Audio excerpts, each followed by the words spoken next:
New York, big city of dreams. New York, big city of dreams.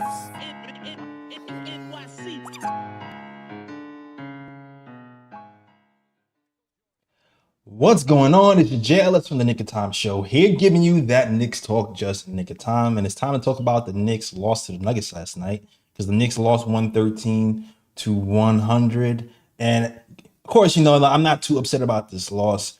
We were facing the champs. We had our number, and we were definitely on their radar.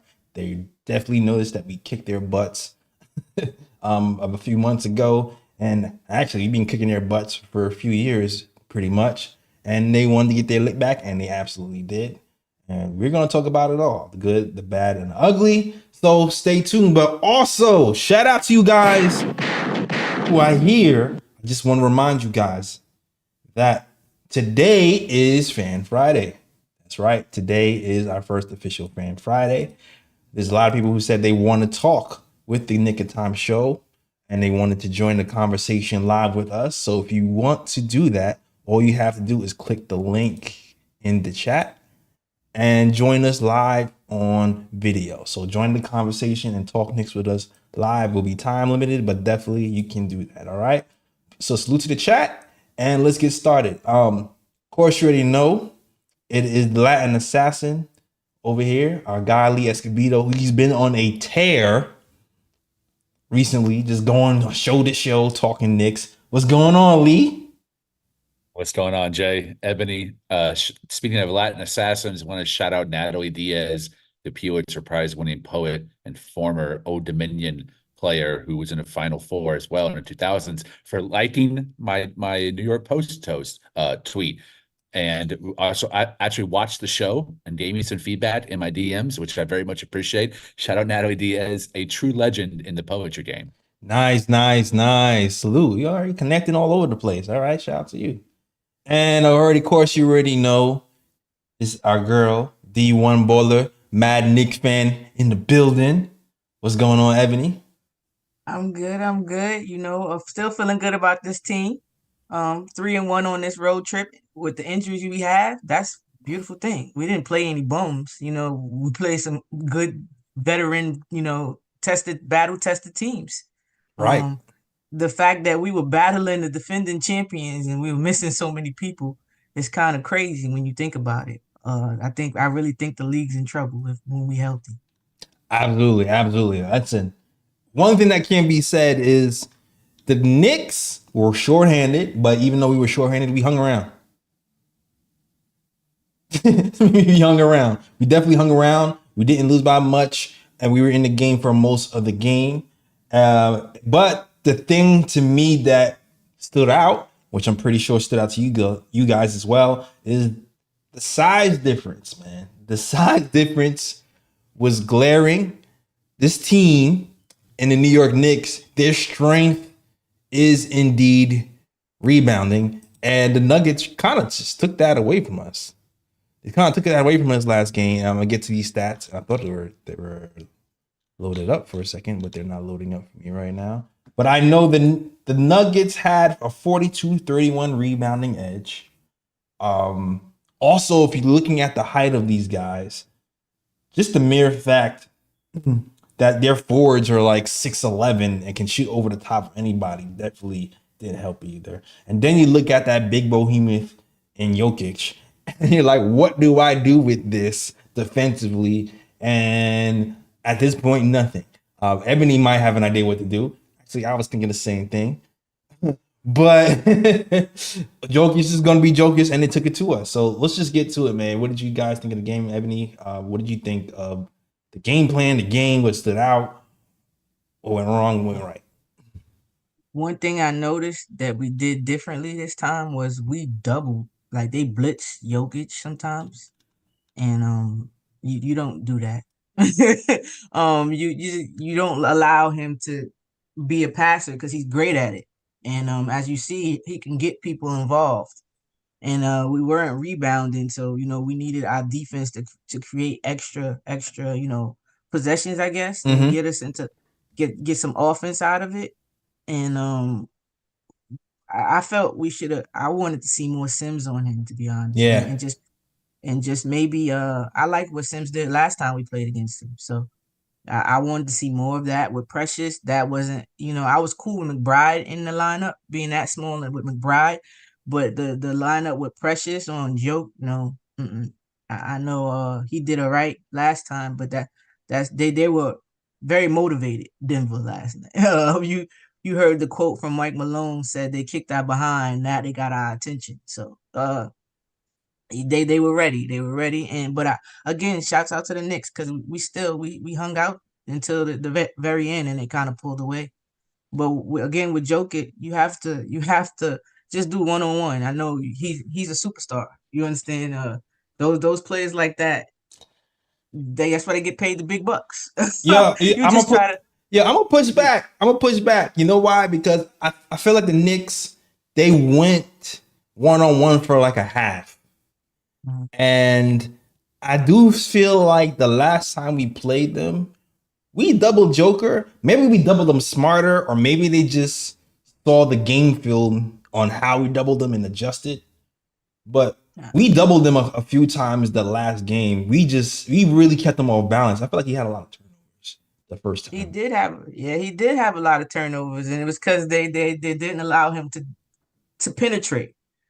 Sims especially didn't allow him to penetrate. He didn't allow him to put it on the floor the way he wanted to. Mm. He disrupted their offense because he didn't allow Joker to get to his spots the way he wanted to. We really didn't. I don't remember us doubling him much during that last game because we were in the passing lanes that time. You get what I'm saying? Mm-hmm. We were getting some offense off our defense. I just think that when you have big players like that, you let them go off. A bunch of twos, don't give him some threes. You get what I'm saying? A bunch of 2-pointers, and he can't get the ball. I thought Deuce did a good job on Jamal Murray, putting pressure on him. Yeah. So like you can't get the others involved. We can't let Michael Porter go off. We did in the halftime. They had like 4 people in double digits already. That can't happen because then you really can't guard him. Where everybody's in rhythm and he's picking them off like Magic Johnson. So no, you can't have that. I'd rather Joker the scorer than Joker the passer and score. Yeah. It's rough, man, because Joker can go on you 1-on-1. He outweighs everybody. So let's say you stay home. What are you doing really with him? He can just get you in the post, turn over his shoulder, and score. There's nothing. It's nothing. That's why he is who he is. That's why he's been an MVP guy. Like it's really hard to stop him. Yeah, To me, I agree with you. We definitely need Sims. It would be great to be Sims here. But to me, this is one of those games where we needed our big dogs and Mitch, who had some size to him, and Randall can kind of help us on the boards. Not to say Hartenstein didn't do a great job because he had a career high night last night, but just to mix things up, I think we need all our dogs in this fight. For real.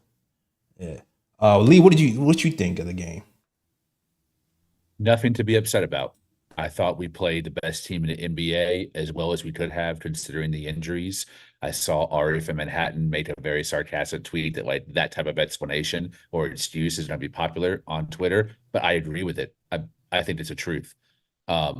Joker, Murray, and Porter played the best possible basketball they could have. For Denver, when Denver is the most unstoppable, those three are all in double digits. They had combined 84 points between the three of them. Joker had a triple-double and was able to become, I agree with Ebony, the playmaker, but when Denver is at their most dangerous, he was. Absolutely. You want to force him to be the go-to guy. That's when he's at his least comfortable too, is when he's having to carry the scoring load. He prefers being a playmaker and facilitator because he gets all the other guys open and he's able to play his favorite kind of game, which is the point of attack. It's on a facilitation end. Hartenstein did the best possible job he could. I'm trying to tell y'all, I don't think the drop-off is that much. Mitchell Robinson is better defensively, but Isaiah Hartenstein is one of the best defenders in the NBA and currently holds the leads a lead in estimated defensive plus minus, which is one of the most accurate stats you can gauge on someone's efficiency on the defensive side of the ball. Yeah, Joker was unbelievable. Michael Porter Jr. had an unbelievable game, and Jamal Murray Yeah. was attacking playmaker and was able to draw fouls in the fourth quarter to really put us away when I thought we had a chance to make a run.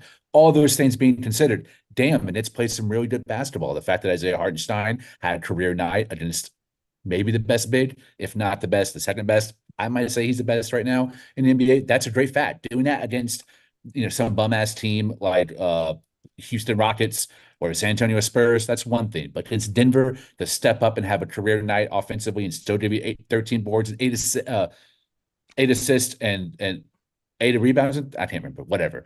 To still do 3 that assists and 8 Joe, rebounds. I got you, Lee. Yeah. Yes, thank you. Is pretty impressive, and I think that he makes his teammates better. And we're at our best when him and Brunson are in a pick and roll and able to and given goal opportunities. So Brunson doesn't be totally on ball and give him a rest with that. I think Hartenstein did that. We didn't have guys who were really hot. We could have used some more offense from our bench units. Bojan Bogdanovic did come through in the fourth quarter a little bit. Overall, very happy with the adjustments. Thought Tibbs played a good coaching match. I thought Bride starting again was the right move, moving Devo to the 3. Again, not very much to be upset about. Wait till we have a rematch in the finals when we're completely healthy. And I think this is a 7-game series that we win. Yeah. You just need all horses. Let's get to the good though. What did you think of this, Ebony? Because I know we've talked about the evolution of Brunson's passing. What did you think about the 2-man game between Brunson and Hartenstein? Because when watching the game, to me, that first half especially, it stood out tremendously to me. The growth that he's had, and even the growth that Hartenstein's had as a playmaker from that little foul line spot and even farther. What did you think, Ebony? Yeah, again, I'm quick to say that he's only 26, right? Second year leading his own team. It will take some time for him to find a balance between getting his own and getting his players involved. And that comes with working with people and playing with them. And you're seeing the chemistry now, the pick and roll with the little pocket pass he does with iHeart. It's beautiful. It's a beautiful thing. I like to see it because that was non-existent in the beginning of the season. You understand? I remember me and a couple of other people complaining about him not getting the bigs involved. We were like, get the bigs involved, get that little pocket pass. You will see IQ do it, you will see so and so. But Brunson he really didn't do that. He was doing the bailout passes. Remember, I was calling emergency exit passes. So it's you could see these are intentionally him seeing the game before seeing it before it happens and doing it. That I think it was like third quarter, fourth quarter, that it was a nice like little he got it through the seams to iHeart. I love it because again, just like Joker, that's why he's so deadly, because once he gets everybody else involved, how are you going to stop me one-on-one now? Now you have to choose. You really have to stay home now. If my people are contributing, you really have to stay home at this point now. So this is only going to help his game, and it's only going to help us. I'm excited to see when Ju comes back, when OG comes back, when Mitch comes back, especially because you don't have to really that bounce pass. You don't even have to do a bounce pass. You could just lob it up too. That's the thing I'm waiting for though. He still doesn't. Well, he doesn't have Mitch here to practice anymore. He doesn't have Mitch. You're not doing that. But when Mitch was here, he still didn't have that lob pass really in his bag. Like, I want him to realize as a guard, especially a short guard, which you are, that's easier than the pocket pass. Like the dirty lollipop does all the time. That's free. That's free money. Like that lob pass to Mitch is free money. So I think he can get it once he realizes it's there more consistently. I think just the fact that Julius Randle, one of those blessings in disguises, man. The fact that Julius Randle isn't here to do a lot of the playmaking has kind of forced Brunson to step up the way he sets up other teammates. And I think that pocket pass to Hartenstein is one of the fruits of that kind of a thing that happened to us.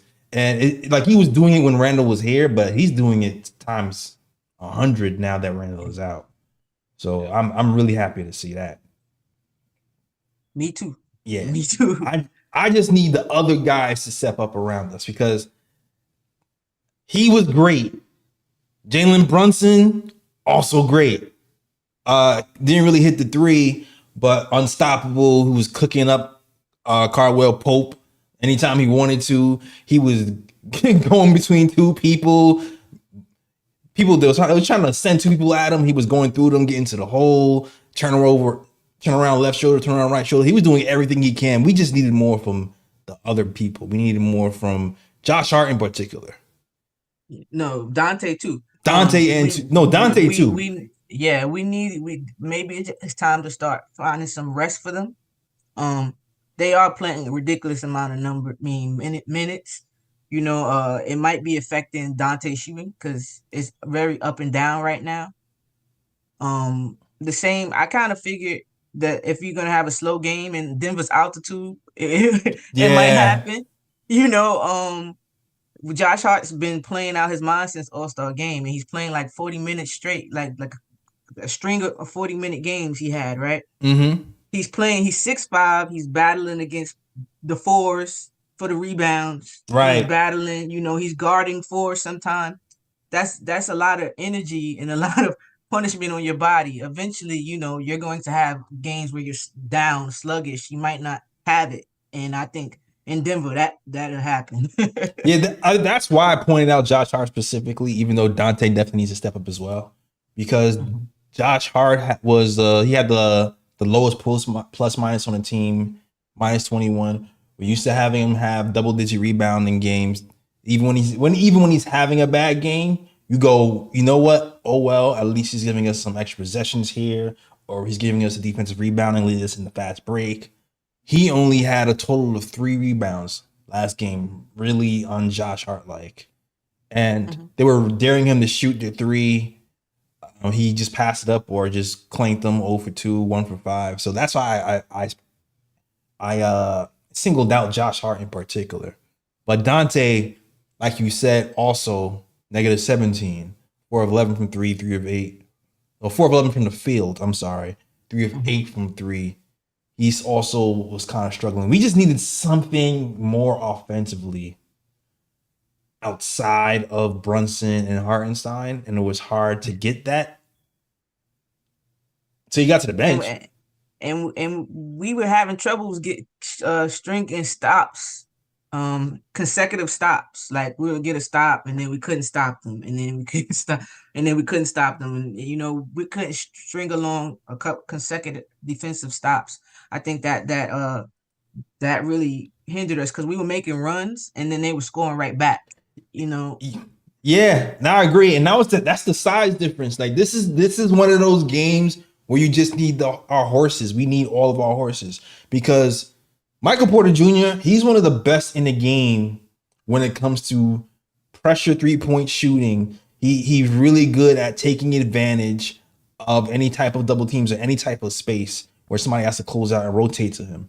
He does not need he doesn't need any space to shoot it at all. And then when you he's 6'11", you have Deuce McBride, who I love, who's, you know, he's 6 feet tall closing out on him. Like, what is that really doing to him? It's not really doing much. Also, you got 6'4" Josh Hart closing out on him. He just shoots right over the top. Like a couple of those shots he made, we were right up there. We were right there in his face. But that's who I thought Precious would have been on, to be honest. I thought Precious, that would have been his matchup. That's the kind of matchup he normally does well against.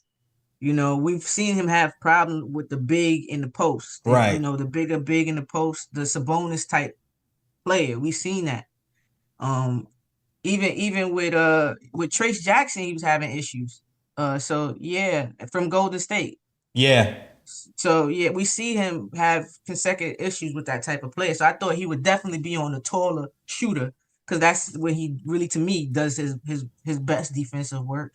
But you know what it is? It's the give and take.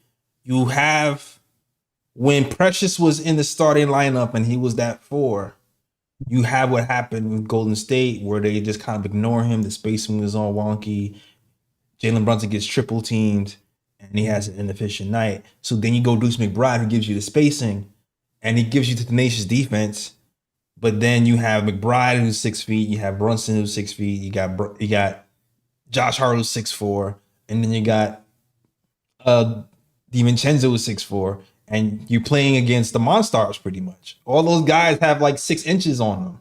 But they're not so physical. That's why I thought we would get okay. Like Aaron Gordon is their physicality. Yeah. Him and Kyle Pope basically are the muscle, the ones that make you feel them. Mm-hmm. So I thought that we wouldn't have such a big rebounding disparity, and it wouldn't be. I was surprised that it was like that. But again, they were motivated. They were motivated. We whooped their behind, and we were at the end of our road trip. So we were on 2 different playing fields, right, for yesterday when you think about it. But I just think maybe yesterday either give Josh a little bit more rest or give Dante a little bit more rest, and maybe had tried to go I Heart Precious, McBride, Brunson, or either Josh Hart or Dante. You get what I'm saying? Like that way. Funny thing is, Josh Hart played 35 minutes, which is low for him after this All-Star break. He's been playing 40, 30 right? minutes a game, and then the last 2 games he had 39 minutes. So the fact that he got 35 is like, oh wow, he was really rested. Yeah, okay. When I look at this 9-man rotation, I think about role and responsibility. I'm not upset about McBride or Precious because that's not their role. Right. And I think Josh Hart consistently has been playing the best basketball of his career, with the exception of last night. My eyes are on Dante DiVincenzo, who has not had a game over 20 points in 8 consecutive games. That's crazy. That's improved. Sometimes he's shooting 25%. I think out of those 8 games, half of them, he shot about 25% from 3. That's also unacceptable for what his role and responsibility is. But most of all, to me, the majority of the blame is Bojan Bogdanovic. I put myself on the line for you on this podcast multiple nights arguing with Jay Ellis and Ryan. I think this is before Ebony joined, about how I wanted you on this team, and he's here now, and he's playing like an absolute busted bum. My guy, stat line, last 5 games, 3 points, 4 points, 9 points, 5 points, 0 points, 1 of 2, 0 of 2, 1 of 5, 0 for 2, 0 for 1. Wow. 1 year squared. Trash. I need my guy to step up. I need him to be not more than what he is, just what he's been for the last couple of years of his career. And it's very hard for us to lose a game if he does that. But instead, he's not only a traffic cone and a bum on defense, it's 4 against 5 on offense as well, because he's scared to shoot. And when he does, it's an air ball or a brick. Bro, that's why you're in the NBA. Hit that corner 3. Hit it. You were one of the best in the NBA before you came here. Now you're one of the worst. What the hell is going on? What does State say? Civil rights. Rights. Yeah, I don't know what happened, man. I don't know what happened. But can I give y'all the theory of what I think Go happens? ahead. All right. When you're in Detroit, that's why the MVP conversation is iffy to me, because what is it based on? If you score a lot of points, or if your points equal winning and your impact on the game for your team. You get what I'm saying? Right. So with Bogey and Burks, they were on a team where they got to shoot whenever. You get what I'm saying? They didn't get probably scolded for taking shots, because who else was going to take the shots besides Cade? You understand? They were the shooters, and they were hitting. They the vets. Nobody was going to tell them anything. They had more shots to get into rhythm. Now you have these shots, a selective number of shots, and you better make them. And if you're not making them, well, okay, but you have to do something else. And if you're not doing something else, you're going to come sit down next to me. So they're having issues, and they might really be in their own head, because now they can't hit anything, and they want, they need this the pressure and all that other stuff. This is where I think Mitch helps out. Yeah. Because now if you put Mitch with them, then he allows them more room for mistake, because he erases a lot of them, and they can maybe stay on the floor a little bit longer to get into rhythm, to find their place. You know what I noticed, Ebony, last night? So Simmons played 8 minutes last night. Mm-hmm. The bench minutes were actually pretty good last night, right? But do you notice who was in the game during that run? Yes, they had Burks. Yes, they had Bojan. But they had Sims and Precious playing together last night. And I kind of noticed the defense did pretty well with the second unit. it kind of covered up the mistakes that those guys were making. Actually, I'm not gonna hold you. Burks' defense was actually pretty good last night. Yeah, it was good. Burks, I'm not gonna lie, Burks he did all right yesterday. I remember he actually played. He was playing the passing lane. He got a steal and got it stolen from him. Right. But still, He's, he got a steal. I don't know what he do. He still do this thing. He does this thing once a game where he has the ball and he just trips over his own foot. Like, I don't know what it is. He has these unforced turnovers that drive me crazy where he's just doing regular basketball stuff, like dribbling and walking. He's very nonchalant with the ball. Yeah. He's very nonchalant with the ball. Like he had a play where he dribbled and he dribbled on the sideline and it went out of bounds during like the fourth quarter too. Like this is winning time. That was a crucial play. Yeah. That's when he got subbed out. Yep. Yep. But yeah, that lineup with Sims, Precious. It was Sims, Precious. I think it was Bogey, Burks. No, what? It was either Burks. No, Bogey was on the bench. It was Sims, Precious. I think it was Burks, McBride, and Brunson. No, I think Bogey was in there. I think it was Bogey, Burks. Was Bogey? Okay, so Bogey, Burks, McBride, Burks. Yeah, that lineup did well, but that's because it was 3 defenders there to disguise. Help them, help Bogey and Burks. So they don't have to sit down because they're combed. If you're not going to do anything on offensive, then Thibodeau is not going to let it slide. You got to do something. You got to do something for me. Yeah, and also they were actually like respecting Precious's 3-point shooting, and I was like, fine, if you want to act like he's a 3-point shooter, go ahead. Like they were closing out on they was closing out on him. I was like, oh, you didn't see the tape from the Golden State game, huh? Okay, cool.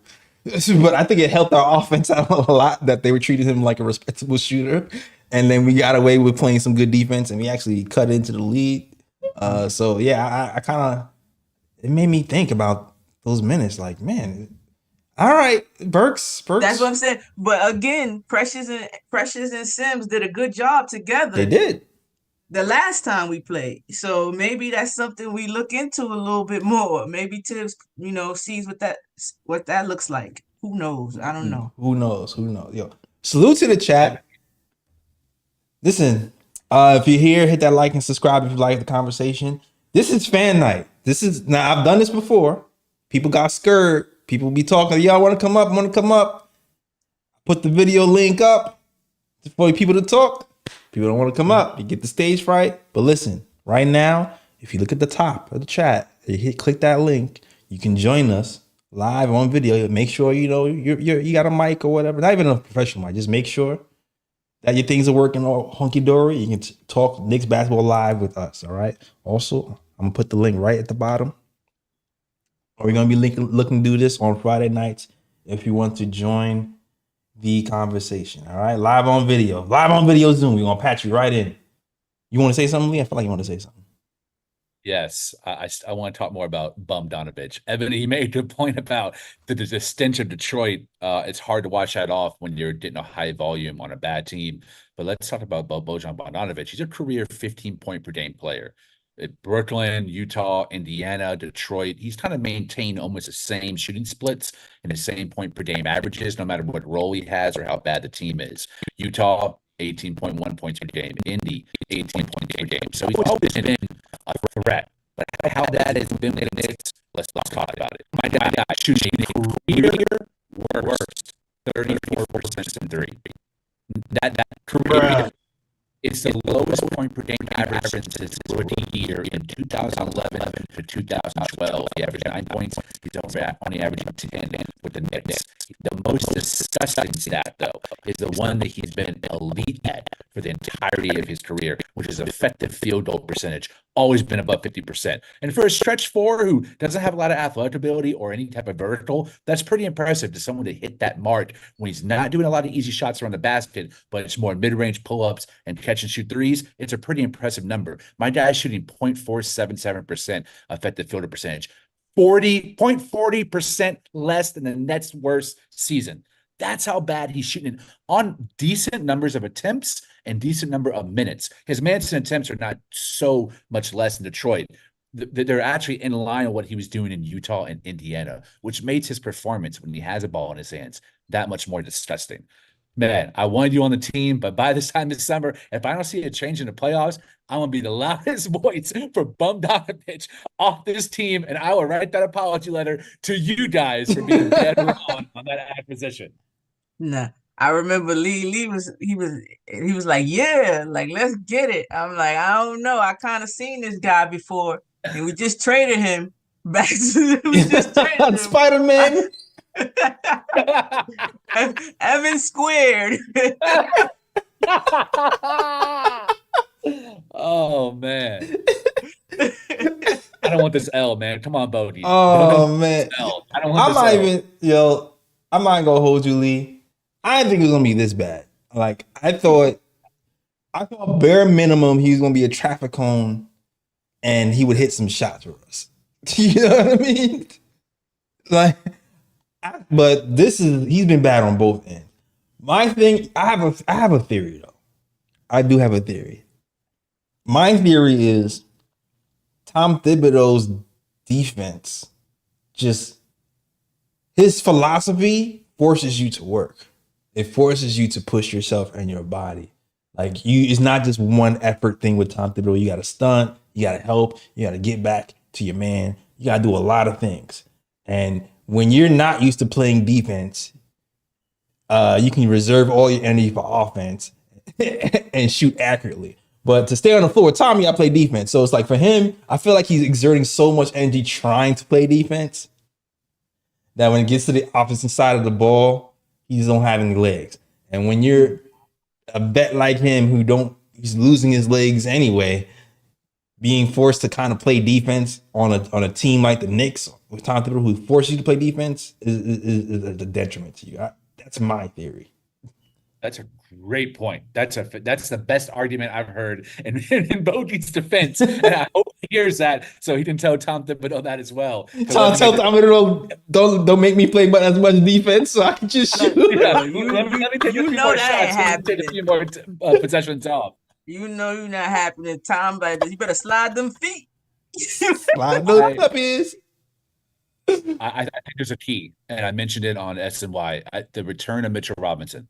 Deuce McBride and Brunson must utilize him as a lob threat, as both of you mentioned at the beginning of the show. If they utilize him as a lob threat, in the minutes of Bodie sharing the court with Mitch, Bodie will have a guaranteed wide open three because you have to double Mitch on a lob or at least deny of a lob, which means his man is going to be hedging. And if he catches it, he's going to be wide open. Maybe he'll have a higher chance of making that shot. Yeah, facts. And another thing some people, like don't think about or maybe miss a little bit. We always talk about how we have shooters with the spacing and the amount of shooters we have that keeps people from cheating and team boxing out Mitch. Mm-hmm. You get what I'm saying? So that's one-on-one coverage with Mitch and his guy for the rebound. That's more. I'm telling you, I can't wait for my guy to come back. Yeah, I hear you. Can't wait for my guy to come back. Salute to Knicks Nation TV. He says Bojan and Burks will get it together before the playoffs. He sends a $4.99 super chat. Yo, appreciate you, my guy. Yo, shout out to Knicks Nation TV. Yo, Knicks Nation, Ron too. If you want to, you can join us. This is fan night. We're doing something new here. We actually done this before. One person actually joined. But if you want to join us live and talk to us on video about the Knicks, all you gotta do is click the link and join us and you can talk Knicks basketball. But he said Bojan and Burks will get together before the playoffs. Hope so. I hope so, man. It's been, how many games has it been since they've been here? I don't know. Too many for them to be still 15, playing like this. 14 or 15. 15. What's the thing? What's the saying? Usually it's a 20 game sample size or something before you get an idea of what they're gonna do. And it's been 15 games. It's looking like they're about to be what they're about to be. They got about 5 more games to show me something. If they play 5 more games, okay. Is it a fluke or is that what they're going to do for us? I don't know.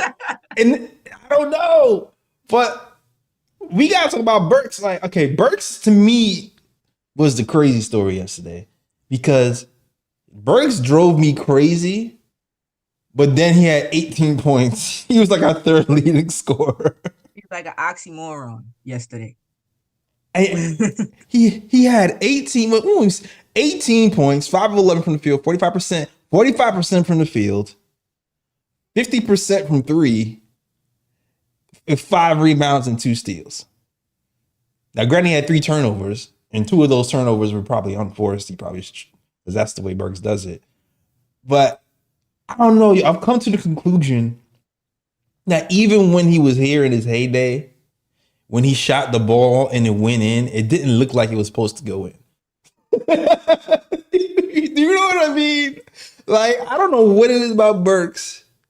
I keep hearing Clyde's voice in my head. He shoots it on the beeline. Like, I feel like the way he shoots it, there's no arc and it just goes straight. So it never looks like it goes in, but then it goes in, and then you turn around and you had 18 points yesterday, which is what we need. Like, our bench scoring was actually better than the Nuggets bench scoring. So maybe Burks is starting to get it. Like, this is kind of like the second game in 3 games where he's looked like a basketball player-ish. Am I crazy? No, you good. Like, he did have some good stretches. Then he didn't, but that's up and down Burks, I guess. But he played. That was probably his best game since he's been here to me. So I've noticed he does that though. Like, he'll do something good, then do something bad right behind it. It's very up and down. Like like the next play. Yeah, I told you that play. He stole the ball, and when he got right over half court, they stole it back. Like, they stole the ball back from him. Cookie them. Like, give me this. Yeah, I don't know, man. Burks was interesting. And it's funny because he was in the game in crunch time, and I was like, I was uneasy, but I understood. Yeah, I did. Because Dante was playing like with absolute doo-doo. Burks had 18 points, so I'm like, all right, roll the dice. We'll see what happens. We'll see. That's what we wanted from Tibbs. We wanted Tibbs to ride the hot hand, or at least a player who's playing better, and not just stick with a guy for the sake of sticking with him because you started him. Exactly. So, Tibbs took that risk, and we rolled snake eyes. We didn't lose because I'll say that. Oh, we can tell you was you was in the I could how much money you made back in the day. We rolled snake eyes. I don't like gambling. I like to keep my money in my pocket. Okay, you just know all the rules. Got you. You quit. I got you. Okay, that's fine. Mm-hmm. Yes. But yeah, now you're right. He rolled snake eyes. This is one of those games where it's like you just need the horses. Having OG close out on Michael Porter Jr., who's 6'11", is a different thing than having Dante close out. No doubt. Michael Porter Jr. 6'11". Having Randall, who's 6'8", 250, whatever the hell he is, battling Aaron Gordon is different than Josh Hart battling Aaron Gordon. So we just needed our horses, man. We just needed our horses. Yeah, as I said, I ain't scared of Denver. I'm not scared of Denver. I hold on. I think I took a post. They did the last 10 games. I'm not scared of a lot of these teams. I'm not scared of Milwaukee. In the last 29 games, they got in the last 10 games, they the number 29th defense. That is ridiculous. You winning with the number 29 ninth defense? Yeah, they just turn it on in certain times, and you can see it too because they have Jokic back there. They don't really have a shot blocker. So if you can get by the perimeter and get to the hole, you're good. You know what I mean? So that's really all you gotta do. Or you gotta have your shooters ready. Facts, Knick Nation. We not scared of anybody. Exactly. We ain't never scared. I'm ready for all the smoke. Yeah, we ain't never scared. All right. Yo, salute to the chat though. This could be a short one. No fancy fan Fridays. Nobody wanted to join. Let's talk Knicks basketball. I have to close up shop. It was late. Yeah, man. It's late. Yeah, you might as well take a nap. You know what I'm saying? We'll be back tomorrow though. We got the Brooklyn Nets tomorrow. Oh yeah.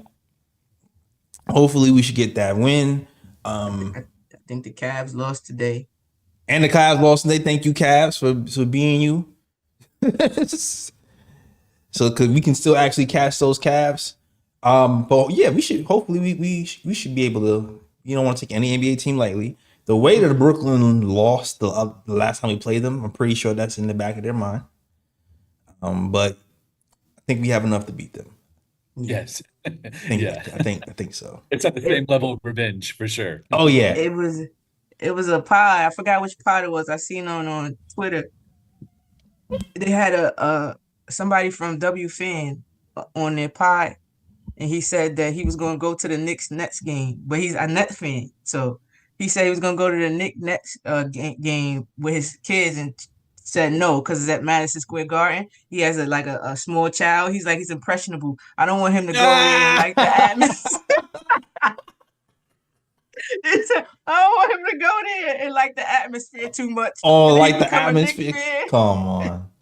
Yeah, he definitely like the atmosphere better than the because if you've been in whatever dirty stadium that the Nets have, it's not the same as Madison Square Garden. First of all, the seats are mad close. The aisles are mad high. It's dirty, it's dusty. They didn't paint the thing. They made it seem like, oh, this is vintage. This is industrial. We trying to be stylish. No, y'all just got lazy. That's rusted. You just got lazy, and y'all only had 3 weeks to put it up in Brooklyn, so y'all rushed it. So it's like, oh, we can save on the paint and say this is a style. Like, nah, y'all just didn't do what y'all was supposed to do. And then we got TVs and other things, and yeah, it doesn't even compare. And then we loud and it's fun. And the next game, I feel like they be trying to be too cool. Mm-hmm. You know, it's not as rowdy and loud. I don't know. Exactly. But I found that funny. He's like, I'm not doing that. I'm not taking my kid there. Exactly. Yo, in other news, Mitchell Robinson, I heard the news on Mitchell Robinson is that he is doing contact work with the Knicks. He's playing full contact, so he's on his way. Oh yeah. But the Knicks are still kind of taking it slow. No more crystal balls. We get to see what he gonna do. Yeah, we get to see it. But he's on his way. He's definitely on his way. The thing was, the Knicks are kind of just taking it slow. They're gonna give him contact. They're gonna see how his body reacts and give him some more contact. They're gonna rev it up. They're gonna bring it back. So Mitch is on his way. OG Anunoby as well. He's not playing on Saturday. That's still concerning. I'm not gonna lie. The OG elbow thing does concern me a little bit. Really? Not that he won't be better. It's just that I'm worried about the chemistry when all these guys come back and how much time we have to build chemistry before the playoffs, and how much time do we have to like implement those new guys with the new rotation. Because it does not give Thibodeau a lot of time to figure things out once everybody is back. You know what I mean? Because there's only like 14 or 15 games left. Mm-hmm. You figured OG is going to miss maybe, I don't know, at least 2 or 3 more games. Then we have Mitch might miss another 2 or 3 games. And then we have Randall, who I heard is trying to come back, but I've heard also that the Knicks are trying to like take it slow with him, and there's been a conflict of interest with Randall saying, I want to come back, and the Knicks like chill. Mm-hmm.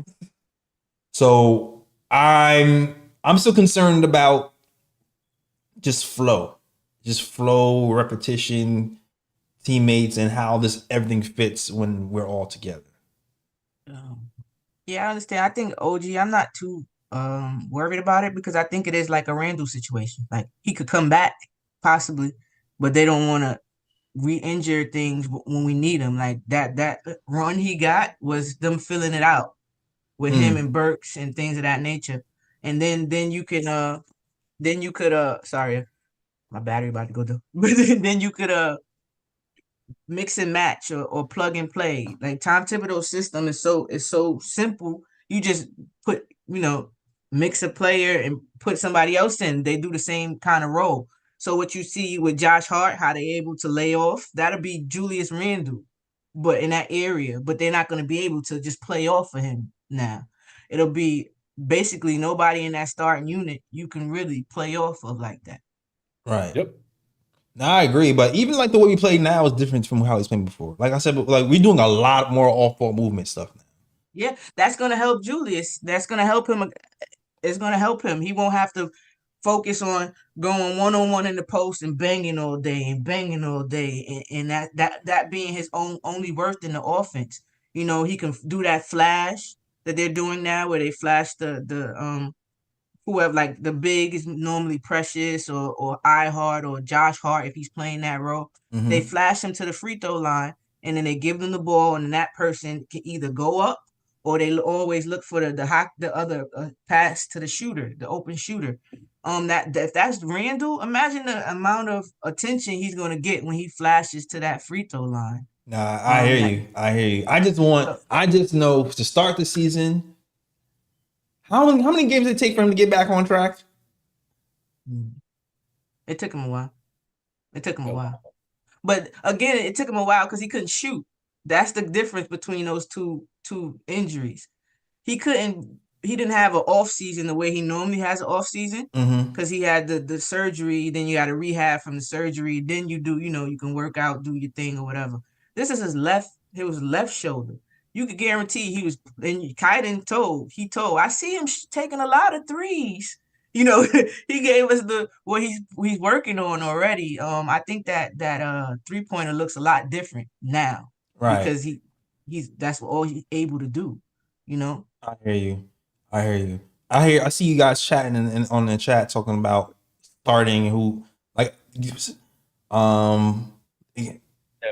Me and Fritz are like-minded. He said he doesn't like the iHeart versus Mitch conversation, and I replied that if they keep both of them in the summer, it's going to die forever. You'll never hear about it again. It's only because there's the possibility that they can't re-sign iHeart because they have Mitch and would have to trade Mitch in order to sign iHeart.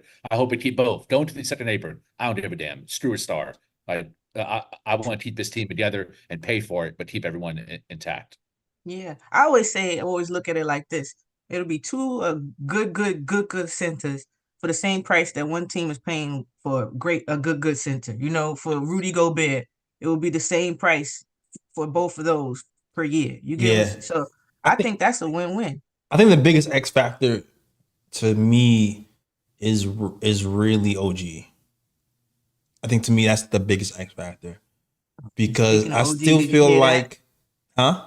Did you hear the reports that came out on OG that he's trying to break the bank, basically? I've heard that, but I'm not sure how credible that the source is. From what I've seen from the Knicks and the way they move, they don't make moves without intel. That's not like, you know what I'm saying? Like they don't make moves without intel of interest, price range. That's just not how they've been moving so far. So I don't know. I'm not sure how much credence I'm giving that report. Yeah, me neither, because I don't see them trading their youth like they just did and not get a verbal agreement or something, you know, or something. Something. You gave rid of two of your young pieces, one that you just re-signed. He would have been on the books for a minute, you know, and now you got to get broken. What they say, he gonna break the bank, try to get it for all they're worth because he knows his worth to the team. Right. I'm getting a vision from the future, and I can see OG Anunoby re-signing for cheap because me too. His agent is Leon Rose's son. Oh yeah, he's definitely coming in on a discount. Sam Rose is his agent. That's the son. That same agent as Jalen Brunson. There's no doubt about it. The man's going to re-sign on a discount for sure. He's CAA. Yo, it's funny because take a little discount. You might give them back for some back channel money. Hey, you know what? For sure. You know what? We're gonna sign you for $20 million, and we're gonna give you an extra $20 million off the books. You know what I'm saying? It's like take that for your. Yep. They might, but yeah, I don't believe these sources anymore. Because they don't talk to us. Who are they talking to? They ain't talking to nobody. Who they talking to? Exactly.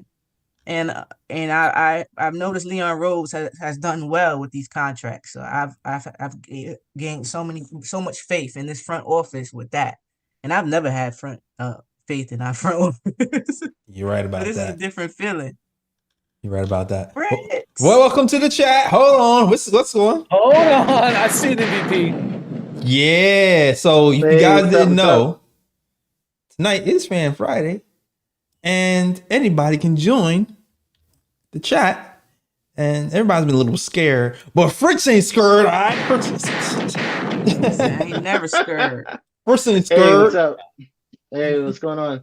Shout out to the I best just mind in the wanted game, Fritz. What's going on, Fritz? I just wanted to join for the little OG chat. Well, I mean, the first thing wasn't the first thing out of OG's mouth was I'll stay for less. Yeah, That was the first thing. Day That's a fact. one. And I think he meant it. I think this summer, I think he's gonna opt in. He's gonna do us a little Josh Hart. I One feel you, year, yeah. 1 year on the low, Mhm. and then next year he's gonna cash in. He's gonna, Give us a little wiggle room, make some Wiggle moves, room so we and keep a then- team together, go after a real championship run. Nah, I feel you. Yeah. Okay. I think a lot of people don't really factor in the whole financial structure. I know they changed the rules, and everybody's like, oh, they don't really want superstars. But one of the big rule changes this year is the cap can't jump but so much a year. So last time, remember they had the last TV deal, and Yeah. all of a sudden the cap went up 30%, and everybody went wild, giving everybody crazy contracts. Yeah. That 30% just right off rip. This time it ain't gonna happen. So this time, this summer, we're still low, so it's gonna be like 4%. It can't go more than 10% a year. Okay. So expect it 10% for like 4 years in a row. Got you. That's interesting. That's So really 4 years interesting. in a row, it's gonna go up. So I think the Knicks are gonna try to spread it out where they don't really get too dinged up. The rules don't hurt you unless you go into the first tier in 2 out of 3 years. So I think they're gonna try to go over once and then try to get back down, or go so far to 2, but then get back down. So I think they're maneuvering.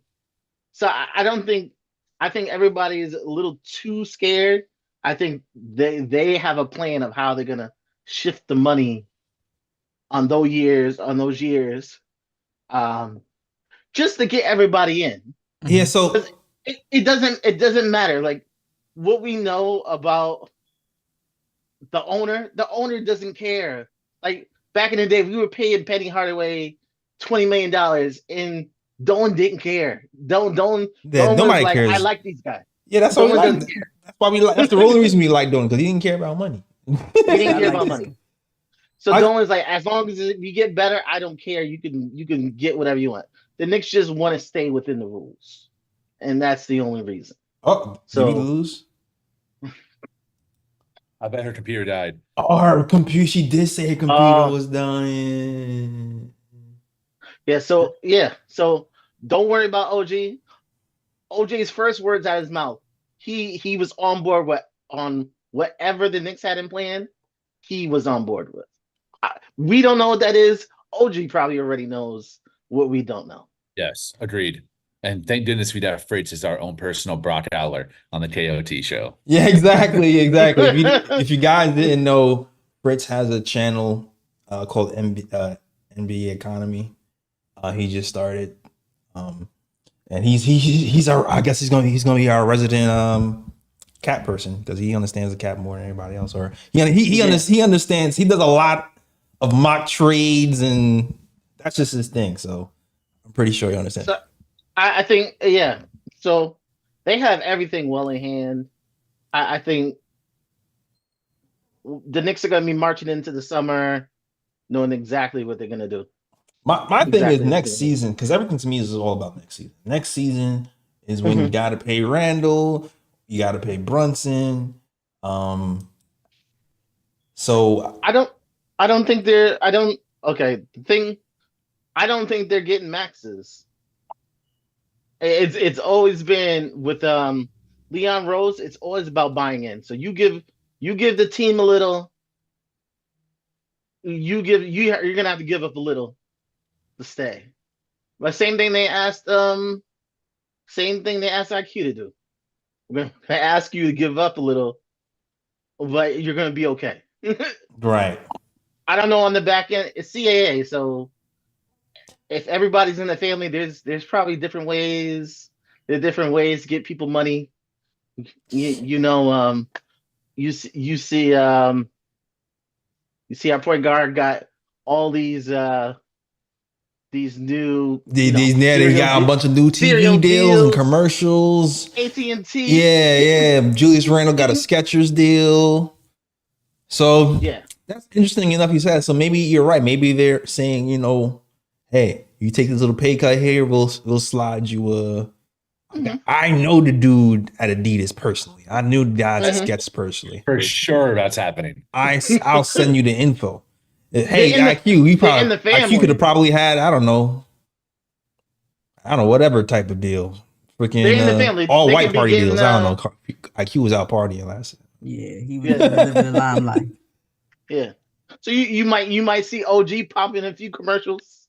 Yeah, he might be doing some computer tech deals or something. I don't know. Yeah, they You actually never said. know. Remember when they said if LeBron came here, he would have been a billionaire a long time ago? Yes. So that's kind of crazy to think about. So yeah, that's one of the joys of coming to New York. You get a lot of outside money. Especially when the guy running the team is what used to run CAA, which is the largest entertainment agency, entertainment overall. So he's got network and back channels everywhere. There's no doubt that he set up an infrastructure for all of our future free agents to win on the back end. Yeah. That's true. All that is true. I have a question for Fritz. With the new CBA deal, if we do go to those aprons, are you allowed to still draft? Yeah. The only one you get hurt is second apron. So second apron, you lose your second rounder, but it really won't really hurt us. Like, no, it's not gonna hurt us. Second apron hurts trades. Separate apron. Right. Second apron hurts trades the most. It hurts trades the most, and it hurts the buyout market. Right? You can't get people off the buyout market. You can't get big money players off. So you have that player who's on the last year's deal and he makes $20 million and they cut him and you can get him for a minimum. Right. Now you can't do that. So if he makes more than minimum and you're that second apron team, you can't sign him, period. Like what we did with Kemba Walker. Exactly. Yeah. And that's how a lot of those championship teams were able to keep afloat before if they were those over those Laker teams. Mm-hmm. Those Laker teams. Every time somebody got cut, they would sign some high-level role player who just off the buyout market for like $1 million, and they would just keep getting talent that way. They cut that joint out. So I don't know who negotiated this, but they wasn't thinking about the players. Nah, they wanted to make it more like football. The NBA is trying to spread talent. They're spreading talent out.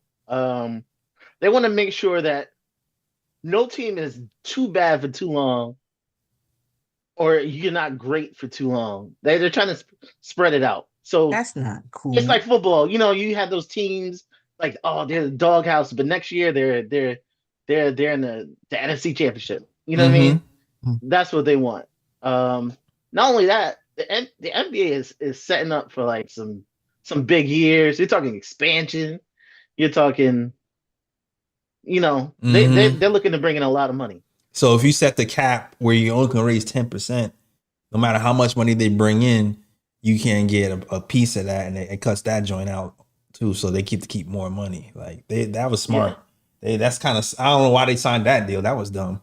Yeah, I was the dumbest part of that whole new deal was just put a cap on the percentages. Like that was stupid. Yeah, there's a lot of things I didn't agree with that. Yeah, so it may jump 40%, but to make that 40%, you got to go 10, 10, 10, 10. So yeah. AP says, I do like the competitive balance. I think there should be different champions every year. I like the competitive balance. I do like that, but I also feel like, damn, keeping players who want to be kept. There should be a way to do that Exactly. without paying them like dirt. You know what I mean? I think that's the real thing, because But eventually it'll balance out, because basically what you're telling teams is that middle player, those players where your 2010 player, you might not be that great, but you're getting a max. Like those type of players, you're yeah, gonna they're have to not go getting somewhere maxes. else. Yeah, Yeah. you're gonna go somewhere else. You can't just your team Michael ain't just gonna Porter. give you the money just because you're 20 and 10. Yeah. So they're I don't spreading like it the out.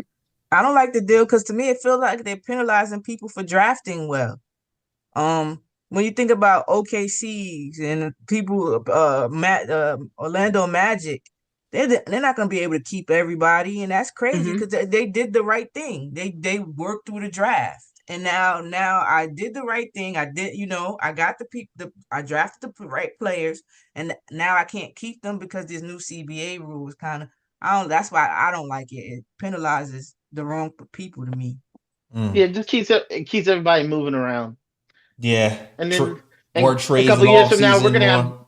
Yeah, right. we're gonna have 30. We're gonna have 32. We're gonna have Right now we have 30 teams. We're gonna have 32 teams in the NBA in a few years.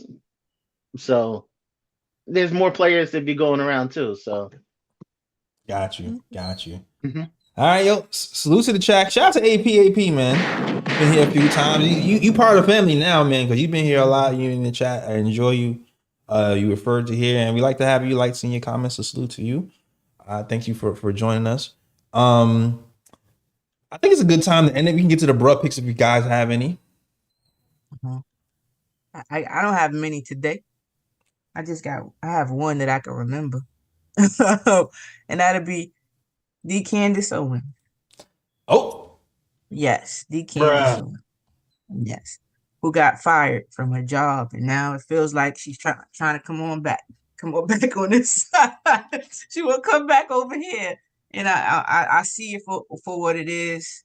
And I just remember her remarks on a lot of people who died, and her divisive words. So even though she sounds like she's coming correct right now, even I'll keep saying it, even a broken clock is right twice. I see right through it. And Yeah.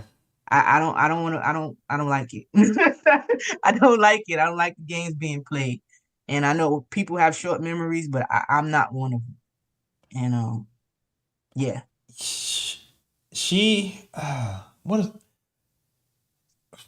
I have mixed feelings. Like, I'm not a Candace Owens fan by any stretch. But I think what's happening is she's being invited to more black media now. And so you're starting to hear her side more, a little more unfiltered. No, I just think the outlets she's going to, Jay, though, they're not very challenging. They're not very challenging. That's the political thing. stance. Like, You she get what I'm went saying? Where they can on, push back. yeah, like she went on Joe Budden. I didn't see the Breakfast Club interview. Yeah, and I was hoping the Breakfast Club interview they would have what's that girl?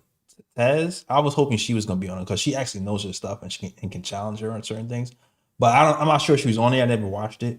But I think the thing that I gather from Candace is she doesn't seem like a puppet. Like, I feel like she really believes the things that she's saying. I think she means well, but she still, to me, is she's a lot misguided. Like, there's certain things where I'm like, this makes sense, and there's certain things where I'm just like, whoa, that's hard left to me. That doesn't make any sense at all.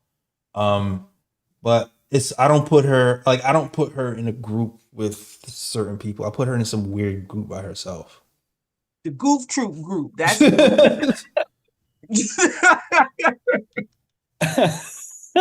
Ebony would throw that one in. She couldn't wait to let that one. Yeah, like she's a huge Trump supporter, which is always a red flag to me. But she's a Goof Goof Troop, the captain of the Goof Troop. That's the category she can Yeah, have. but she's I don't know. She's like she has I don't know. Yeah. It's weird. She's an interesting person. I Yeah. still don't have a full handle on her. And oh yeah, and I forgot. I'm sorry, I bugged out. Candace Owens can't be the only bro pick. Paul Pierce. You gotta know, Paul Just Pierce because you is something he breathing, did. I don't know what it was, but Paul Pierce. I told you he would be a bro pick every day until he has to wear his jersey, his Jalen Brunson jersey. And who was it? It's not a bruh pick, but it's a funny story real quick. Did you see the Jeff Teague clip of him talking on his pod about Brunson? Now, I saw the clip. I saw the clip. He said, I gotta walk back my Brunson take. Yeah, smart man. Yeah, so he gets. I don't remember who that guy is, but that was my bruh pick. But I just wanted to tell you also about Teague the Teague. That was funny. He said he almost tore my ACL. Yo, Jeff Teague is funny. Jeff Teague is one of those dudes that it just seemed like he'd just be cool to hang out with. And just Real. He got no filter, but he tell the truth. He'll tell embarrassing stories about himself, so you already know. I want to see him and Vince Staples talk and have a conversation. I feel like that might be the funniest because they both kind of have that same tone of voice to me. I don't know. I want to see a conversation between those two. And Vince Staples is really intelligent too and funny. Yes, he is. But that was funny. I thought that was a funny story, and I had somebody else in the NBA, but I can't remember. So we if Lee or you have, go ahead. Yes. I have all ooh picks today. And Ebony's bruh pick is my ooh pick. Candace Owens, someone who I have hated for a very long time and then started to really like and appreciate because of her take specifically on the genocide in Gaza.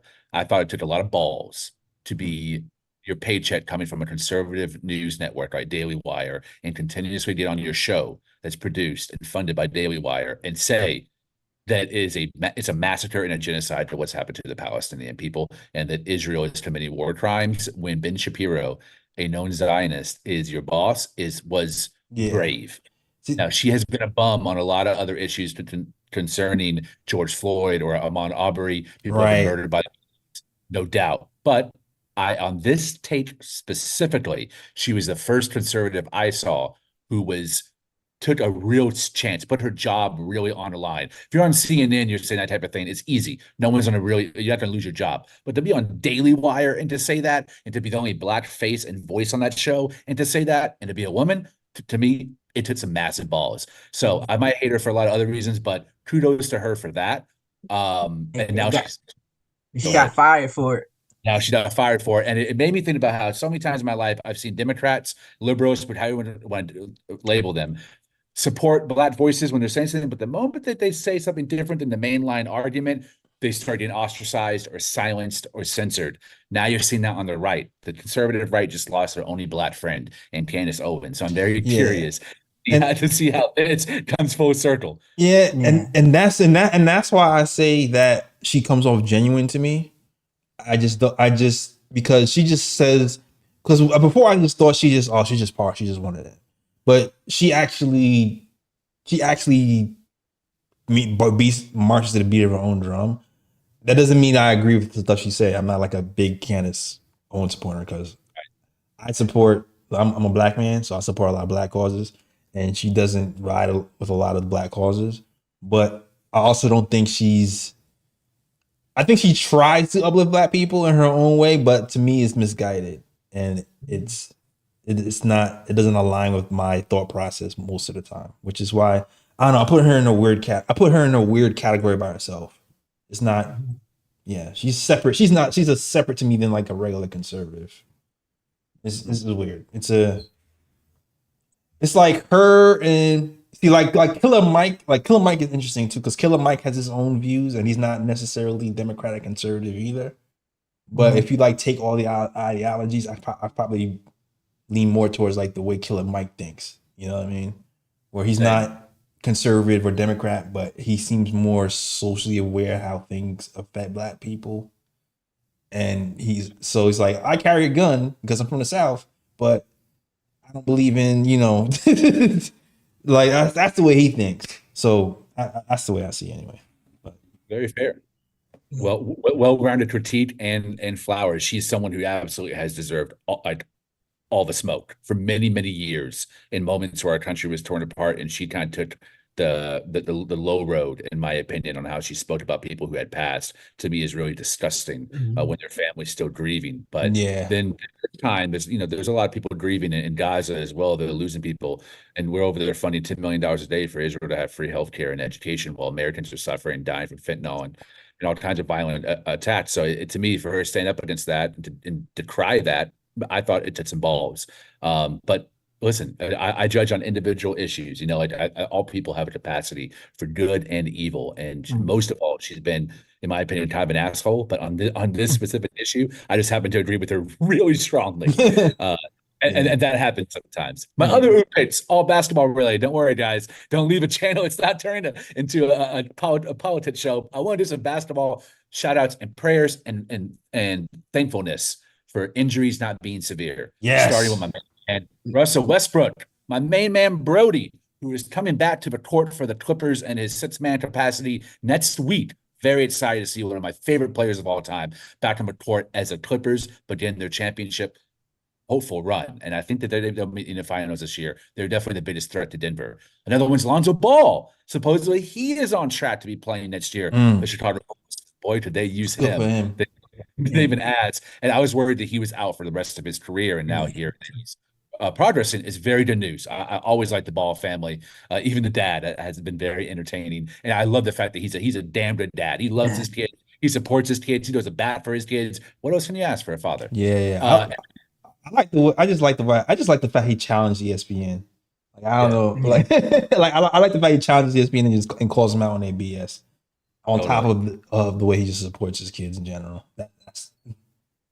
And another one, I've been very happy with the Pelicans, how the Pelicans are playing. Zion seems engaged. Seems like he lost about 20 to 25 pounds. He's been a point forward in a less obvious way than Stan Van Gundy was trying to use him. He's actually being put in positions like what Randall will be in and what iHeart has in for all those hockey passes, where he's catching the free throw line and then making the right pass or attacking and now he's conditioned, making an unbelievable, dominant, unstoppable attempt to the basket.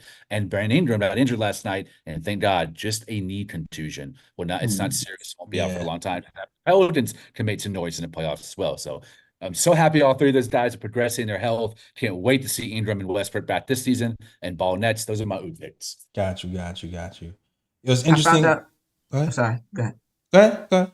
I was about to say I remember who the last bro pick was for me. And that was DeMar DeRozan. Oh, yes. Bruh. I forgot. Yes. That's who it was. Yes. I don't know what he was thinking. Maybe Jalen Green. Maybe he was an ex-Drea. I don't know. But that looked real personal. That looked crazy. Crazy. Maybe he got a little envy. I don't know. But that looked real personal. What? I don't understand. I don't know. Like, I feel like I need to post a video. Did anybody not see it? What happened? I don't know. Oh man. Yeah. Was it Bulls versus? And it started a whole scuffle thing, little tuggle. Who the Bulls playing? Rockets and Rockets. Yeah. Hold on. Yeah, I don't know what was happening, but DeMar got overly aggressive, and he just pushed a Rocket player to the floor. It was Jalen Green. That's why I said he must have been an ex-Drea or something. It looked real personal.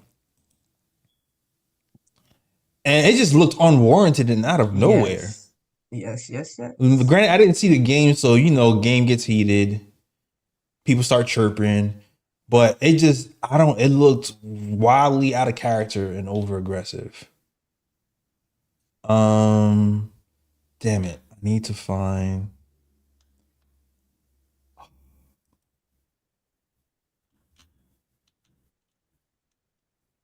Dang it. Sorry. It's taking me longer than I thought. It's okay. You can look for it. I just want to answer AP. He asked, he said, do you think that Jalen Brunson is going to be an all-time Knicks great. Yes, I do. Yes. Yes, I do. Yep.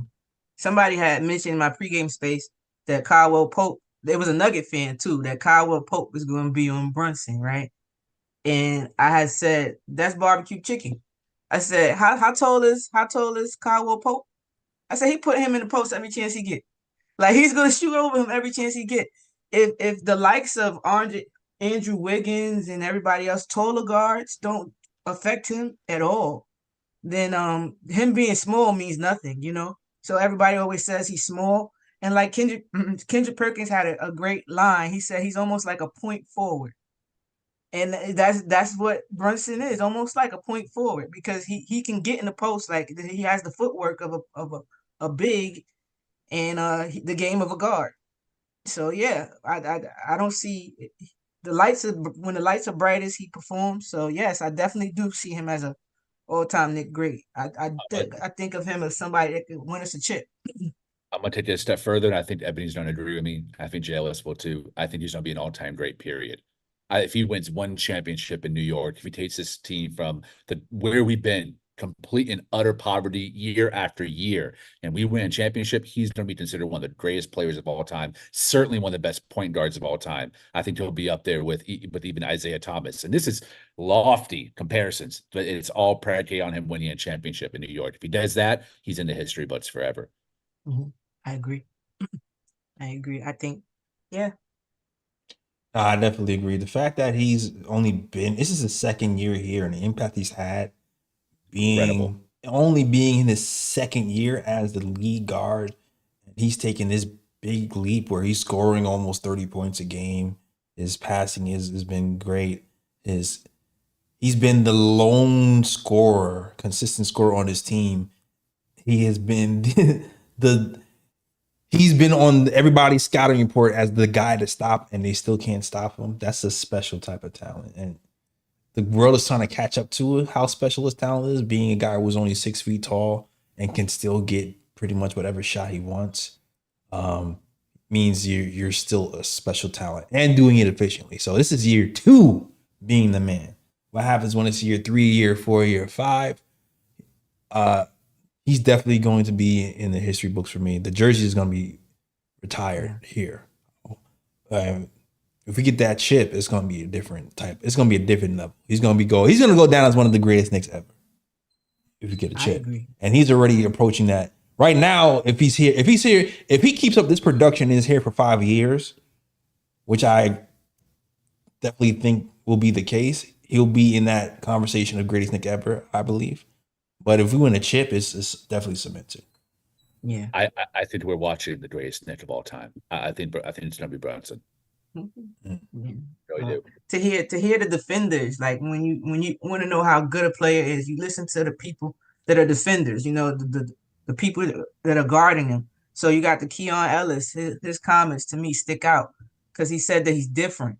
Like he's guarded Steph and everybody, all the guards on the West Coast. He's the one that they put on those type of players. And for him to say like he's just different, like you is a different player. Like he looked confused talking about him still. Yeah. You know, like he still didn't figure him out talking. We talking about having an off night. He made him look like a terrible defender. Like who is this guy? You know, and then was talking junk to him. So yeah, I think I definitely think we got it. I think if this team is together still next year and healthy, I think we're going to be having more so of a strong MVP discussion next season. That's the way I see it because he's been doing it this season short-handed. We got OG for a season, Randall for a season, Mitch, and all these guys, and we healthy next season. We're gonna be a top 3, 2, 1 seed next season. Like I feel like easily. So he's still kind of getting a little bit curved. And shout out to Perk. Perk has been stealing all of Lee's takes from a month ago and then saying it on ESPN, and now it's getting popular. Well, at least Lee, if you guys don't know, Perk just said that Jalen Brunson is the best point guard in the NBA. Listen, we still have that Jalen Brunson is the best point guard in the NBA video on the KOT show from a month ago. It got like 300 views or so. Yo, go run that up, man, because we run that video up. Because Perk getting all the likes and views for saying that. Man, the KOT, it's been said on KOT a month ago. Run that video up, all right? Just happy Jimmy Fallon said it for me to Jalen. There you go. So there you go. Talk your stuff. Talk your stuff. That's the best thing that could have happened. Jalen Brunson has heard my headline, so I appreciate that. There you go. That Jimmy Fallon, exactly. Jimmy Fallon showed him up. But yeah. Jalen Brunson. That MVP list is a joke. Yeah. It's a joke. You can't have some, because it's like moving the goalpost every year. Every year, like, what is it? I remember Joker one time got the MVP over Steph because he lost in the play-in and technically he wasn't in the playoffs. So they said, that was the reason that they gave it to Joker, even though Steph had the better number when you look at it, like scoring-wise. You get what I'm saying? Mm-hmm. So if that's the case, then why is like the likes of Kevin Durant on that list when his team has struggled? It's a joke. Like, it's name recognition. Like Coke yeah, and Pepsi. That's a super joke. Yeah, it's marketing. That's why we just need to get Jalen Brunson's name out there more and people get used to him, because then he'll get that too, where it's like he can have a so-so season and get his name out there. Like it can happen for him too, but he's a new guy. It's gonna take a minute for him to crack that. Picks with Timmy said, you just got here. Did anybody jump on the stream? Fritz jumped on. Fritz jumped on. Fritz jumped on for fan night, so shout out to Fritz. Shoot, if you still want to jump on, maybe I might let you on if you want to say something real quick, because links right. If Mark Cuban loses 2 generational MVP point guards under his leadership, Dallas Mavericks are the goofiest franchise in NBA history if Jalen Brunson becomes MVP after losing Steve Nash. He wasn't the owner when Steve. He was the owner when Steve. It was his decision. He's taking responsibility, and he has said publicly that is his number one biggest mistake. So if he loses Nash and Brunson, 2 guards, and could go on to win MVP, that is some. That's crazy. And it's some chirp about how Luka was unhappy for a minute too. Yep. I hear. Yeah, keep an eye on that. Keep it. Definitely. John 17 says, I'm taking Brunson over Humelo and Ewing. Whoa. Well, that's what if he win, definitely. Ewing might be tough, dog. Even if he win the championship, I'm sorry, he over Ewing for me. Yes. Now I get it. Because you know what it is with Ewing? Ewing would be like, Ewing is kind of be in a situation of Brunson. Well, Brunson has Julius Randle, right? Who did Ewing have? I still feel like Ewing is one of the most dominant centers to ever live. Like between his length, he actually could shoot back in the day for his position later, and he's just an athletic freak. If we had a decent number 2, Knicks would have won the chip. If he would have dunked the ball instead of laying it up, right, he might have won the chip. The thing I will say that I give I'll give Brunson the edge over Ewing is leadership for sure. That's the only, like, talent wise, Ewing was otherworldly. Ewing was just otherworldly. But Brunson's intangibles of just being a good human leader and relating to people and leading by example and coming through in the clutch. Yeah, coming through in the clutch is that too. Is different. Like when you talk to Ewing's teammates, some of Ewing's teammates, they weren't too fond of him. But I mean, people weren't. Charles Oakley. Exactly. Well, people weren't. Some of Jordan's teammates weren't too fond of him either, and they want some chips. So I guess it is what it is. Let's out in a little secret. You know how everybody Pat is their number one guy. Nick, it wasn't like that for me. It wasn't like that for me. I associate Patrick Ewing with a lot of my disappointment as a Knicks fan. I ain't gonna hold you. I do. So I'm not. I respect his game. I respect everything he's done. But you know how everybody all hell to Ewing. I don't fit in that category. Damn. That's crazy. Nah, Ewing is nice. I can't even hold that. Ewing was nice. Especially for his size. That's my dad's favorite Knick. Man, he was nice. He was nice. Yeah, that's how I actually got into Knicks, because my dad is not even really he watches the Knicks, he roots for them, but he's not. I wouldn't classify him as a Knicks fan. He's more of a Laker fan. but he was like into it because Patrick Ewing was his guy. Right. I heard you. All right, I'm gonna show this bruh pick for people who didn't see it. So Good. we talked about this earlier.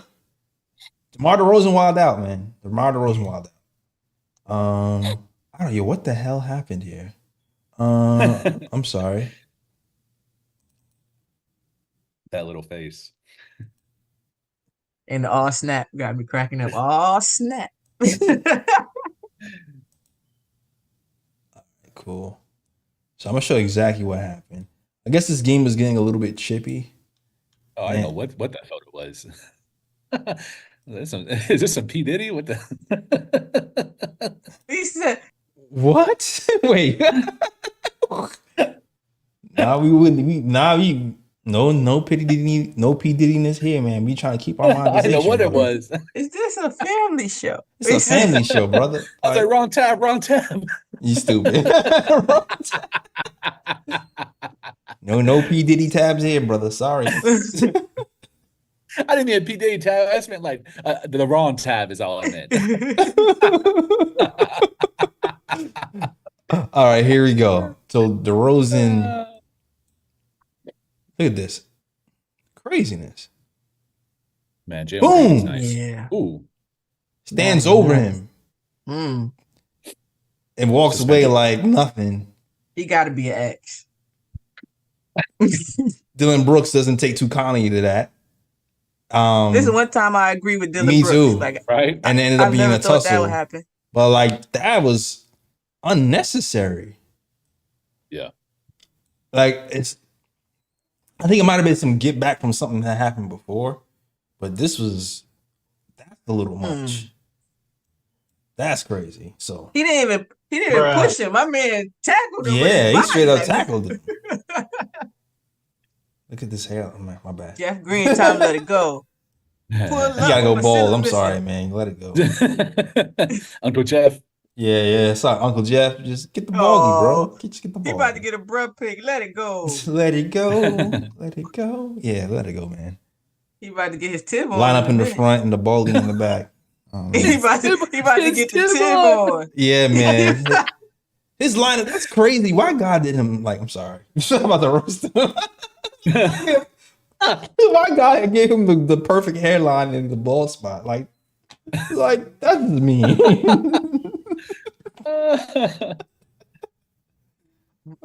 That's just me. All right. All right, man. Yeah. All right. Jeff need to hit somebody up if he gonna keep it. Yeah, man. Oh, wait a minute. We got another. Oh, snap. How about to end the show? Somebody's like, wait, it's fan night. I'm coming through. Wait, who we got? Let's see. Who we got? Let's see. Who we got in the chat? We got Eric in the chat. Yo, Hey. what up? Can you hear me? Hey, yo, what's good? Yo, what's good? It's good. Chilling, man. What's good? We got the rookie of the year, Ebony, man. We got my guy Lee Escobedo, man. Jay Ellis. What's What up? good, What y'all? up? What up? What up? Chilling, man. What's going on? Not much, man. Just hop on here for a second, man. Argue with Lee for a little bit. Oh, we got an argument. Let's go. What you got? What smoke you got? I don't really got too much smoke today, man. I keep the smoke in the chat for y'all, but I think I went through everything in the game. I came in a little late today, but Hartenstein was cooking last night, man. And it's kind of crazy because that conversation that we've been having continually about Mitch and Hartenstein, like we're getting ready to see what's going to happen with that starting unit. Mm-hmm. I think we're going to go ahead and we're going to keep Hartenstein to start out and see what happens.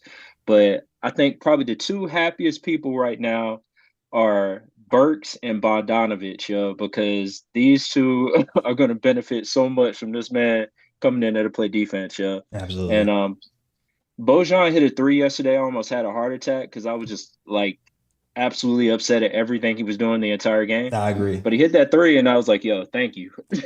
But okay, let's talk about shot selection though. Even the 3 he hit, the shot to me wasn't like necessarily a great shot, but it went in. So I was like, I'll take it. But like the shot selection for those guys have been crazy. Yeah. Like he shot the ball, he turned around. It was like 5 feet behind the 3-point line and just flicked his wrist and it went in. I was like, okay, well, he got it like that. Yeah, I'm not even front with you. I feel like with him and Burks, they're still trying to find like a way to make them comfortable in the offense. Cause like say like you give the ball to Burks in the corner.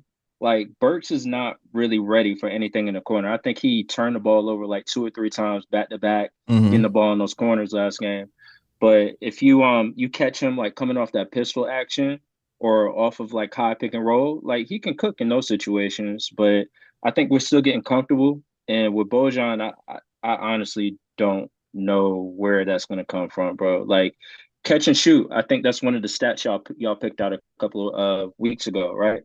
Off of the catch and shoot, like Bojan should be able to cook off of there. But we'll see what happens, man. I don't know. Yeah, the most frustrating thing to me about Bojan so far, outside of him just missing shots, has been the passing. Mm-hmm. I don't know. And him when he put it on the floor too. Right, Yeah, the passing and the falling. Like 2 things when you're in the NBA, you think you should not do is fall first and pass. But I don't know what is happening, but every time he has the ball in the middle of the paint area, it seems like it's almost an automatic turnover. Whenever he tries to pass the ball. So at first in my mind, I'm like, you know what? He can shoot from anywhere on the floor. Maybe we can run some things through him. But his passing has just been so bad that did he throw it at somebody's leg yesterday? It wasn't even a kickball. He threw it at his leg. Yeah, like I think I just need to just throw that thought away. I was looking forward to him to play. I was looking forward to him playmaking too, man. I was like, oh yeah, he's gonna come in here. He's gonna fill in for Julius Randle, but he's gonna be hitting shots though, and he's gonna play about the same defense. We're good. Nah. That same defense, I definitely wasn't thinking that.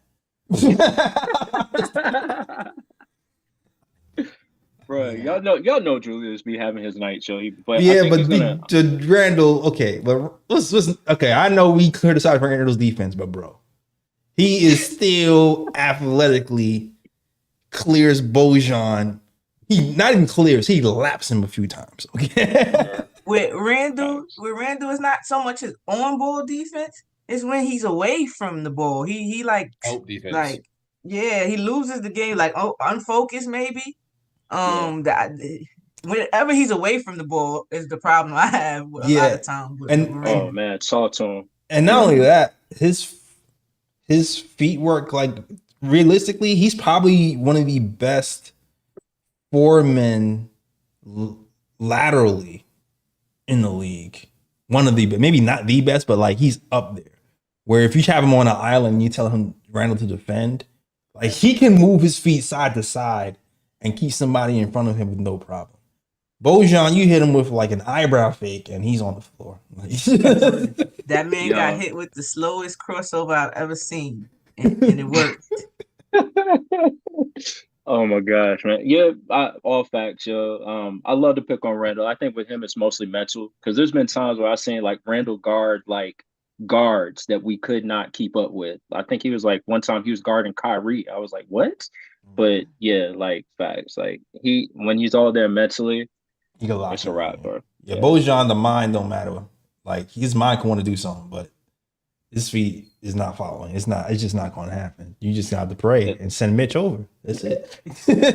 But at this point, go ahead. My bad. I was about to say I definitely agree with you about the Mitch thing and how I think that would help. They would help. Help Bogey and Burks out. Maybe try to give them some rhythm and not be so, focused on the defense because they got somebody to help them out. No doubt. Facts. I'm hoping Mitch gets the benefit from it too, man, because I am so tired. I've said it a couple of times on the chat, but I'm so tired, dog, of having 48 minutes of them not looking for this man in the paint, dog. Like, come on, like he could get an easy 10 points just from like regular, like just pick and roll, just situations. Like, I'm looking forward to that second unit. Hopefully that'll open things up on the floor. be able to spread out shots for Bojan and Burks and my boy Deuce, because Deuce is gunning right now, yo. Yes. Oh my gosh, man. I'm so happy for him. But I see a lot of good things happening. And defensively, man, like we're tearing things up right now, man. I agree. Agree. Timmy? I actually agree. I can't wait. Is this Timmy? Yeah. Yeah, shout out to Timmy. It's like, I know that voice. I definitely know that voice. I've argued with that voice many times. My guy. Yo, shout out to Timmy. Yo, thanks for coming through Fan Friday, man. Appreciate you. Sure. Yep, no doubt, man. Y'all take it easy, man. All right, You take it too, easy. better. All right. Yeah, that's successful. We got 2 people come up for Fan Friday. All right. It's that simple. I mean, 2 screens. What? Yeah, you gotta go back. Matrix. You gotta go back. Yeah, that's that simple, man.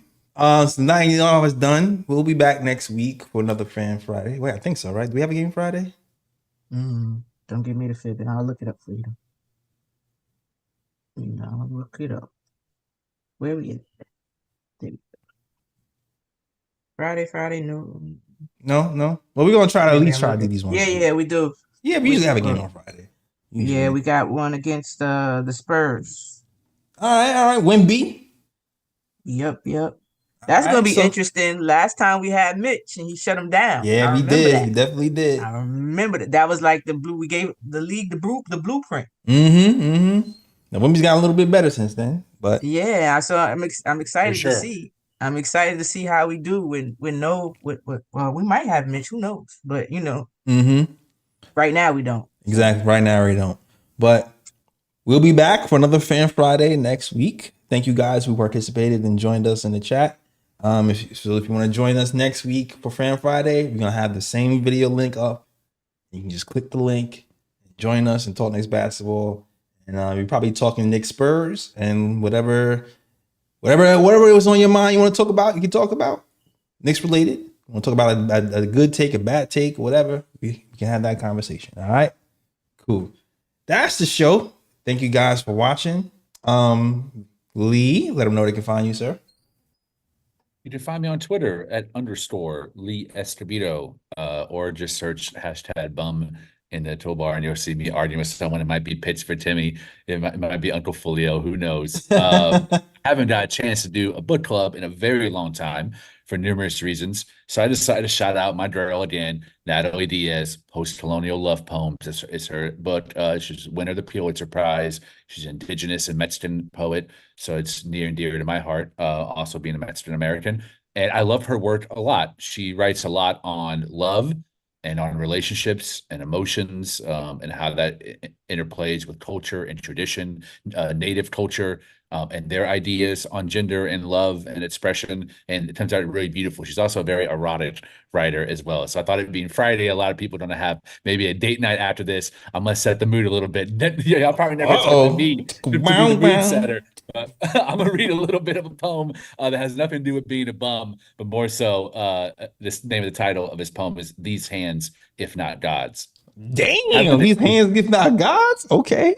I know, she's a great writer. So I'm just gonna read that, sir. I'm not gonna read the whole thing, but I thought there's some beautiful lines of poetry, and she's a very imaginative soul. All right. KOT These after hands dark. are All not right. Haven't they moved like rivers, like glory, Oh, yeah. like light over the 7 days of your body? And wasn't that good? Them at your hips. Isn't this what God felt when he pressed together the first beloved? Everything, fever, vapor, Atman, pulses. Finally, a sin worth hurting for, a fervor, a sweet, you are mine. Beautiful. That's Natalie Diaz. Post-Colonial Love Poems is a book. Damn, you a found sin worth about hurting $4. for? Okay, bars. I know, bars. She got bars.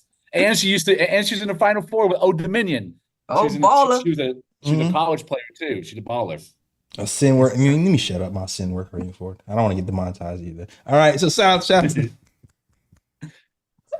Ebony, let her know where they can find you. You can find me here every post game. You can find me on Twitter, Instagram, and now Twitch, because I'm a gamer at Mad Nick Fan. And you can find me on VSN with Bowling with the Queens. And yeah, definitely, I do a pregame space. Yeah, every before every game, I had to remember your take Knicks. And yeah, that's it. Yeah. That's You be watching anime, Ebony? I feel like you're an Mm-mm. anime fan. No? Yes. No anime. That's one thing I didn't get into. Like I don't do anime like I'm my family shocked. does. Yeah, and my family is big on the anime, but not me. I Okay. can't do it. Nah, the things I've been watching recently, two things I've been watching. I don't watch that much TV lately, but I haven't. You watch Invincible? That Invincible show is crazy. Awesome. Super good. What? That's anime? Well, that's It's not anime. That's not actually Oh. not anime. I But gotta look it up. it's still really good. It's a superhero show.